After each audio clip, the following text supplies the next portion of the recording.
Coucou, je vous retrouve pour Blood and Honey, tome 2 de Serpent and Dove. Alors, qu'est-ce que j'en ai pensé? Eh bien, si le premier avait été un coup de cœur, une excellente lecture que je ne lâchais plus et que je reprenais avec... Voilà, il fallait tout de suite que je ressorte sur le livre pour savoir la suite. Eh bien là, ce n'était pas le cas.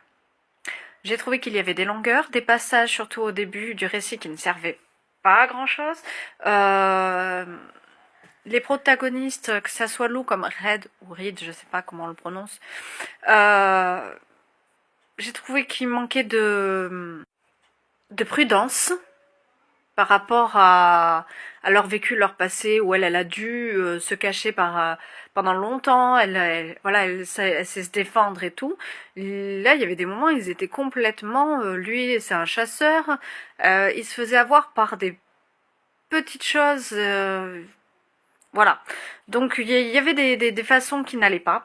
Il y a aussi eu des passages où il a fallu que je relise. Alors je me demande s'il n'y a pas des coquilles, enfin ou des choses. À un moment donné, par exemple, ils sont dans une forêt et on nous dit il est dans le champ. Quel champ? J'étais là, j'ai relu. Chez le champ de bataille, à la limite, je veux bien comprendre, mais le champ, je comprenais pas. Alors j'ai relu plusieurs fois et après, bon, je me suis dit ok, il y a une erreur. Ça peut... Je vous en donne un exemple tout bête, page 500. Alors, c'est là. Le quartier est grouille de chasseurs. Pour moi, le quartier grouillé de chasseurs, ou était envahi par les chasseurs, mais le quartier est EST, grouillé, de chasseurs.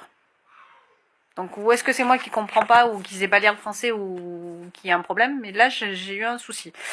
Voilà, après, ça reste une lecture agréable, il se passe pas mal de choses, voilà, il y a de nouveaux personnages, donc le livre reste intéressant, mais pour moi, j'ai eu du mal avec le début, et après, j'ai eu moins d'attachement à lire que sur le premier, où c'était vraiment le coup de cœur. Donc, c'est pas le... Voilà, là, c'est une suite. Est-ce que c'est comme beaucoup pour le tome 2?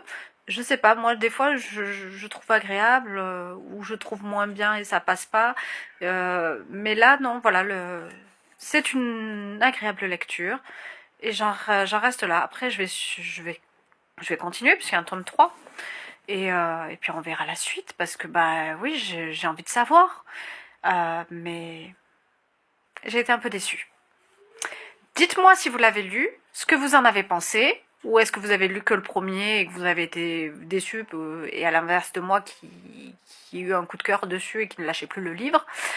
Dites-moi ce que vous en pensez. Voilà, à bientôt.